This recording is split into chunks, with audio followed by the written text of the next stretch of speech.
Et la CEDEAO, de son côté, semble plus isolée que jamais après les fortes divisions apparues au sein de l'Union africaine. Explication à ce sujet de notre chroniqueuse internationale Armelle Charrier. Elle était avec nous un peu plus tôt sur ce plateau. C'est assez rare de voir une telle division sur le continent africain étalée au grand jour. Normalement, en termes, j'allais dire, politiques, on n'a pas de contestation comme ça.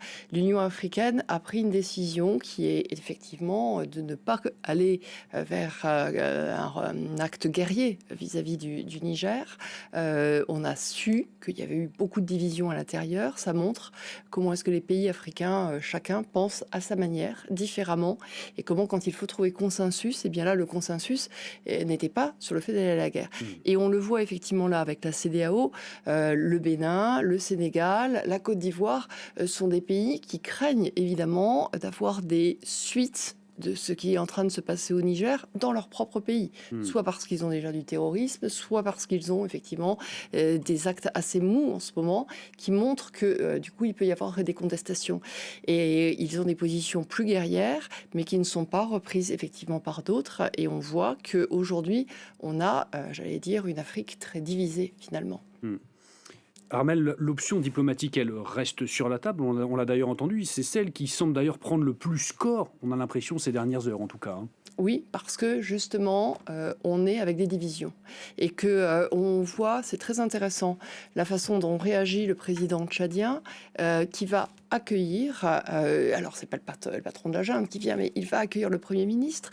Et vous avez vu, vous avez Nommé pas, par la junte, on le nommé précise. par la junte, mais vous ne voyez pas accueillir chaleureusement. Vous n'avez pas énormément de photos. Il a fait effectivement le travail nécessaire pour aller discuter, parce que on est avec des pays où il y a des menaces terroristes, où chacun effectivement se pose la question de est-ce que je vais être le prochain? Donc comment est-ce qu'on travaille de façon pragmatique? Et indiscutablement, il y a aussi une capacité de réfléchir avec ce qui est en train de se passer au Niger.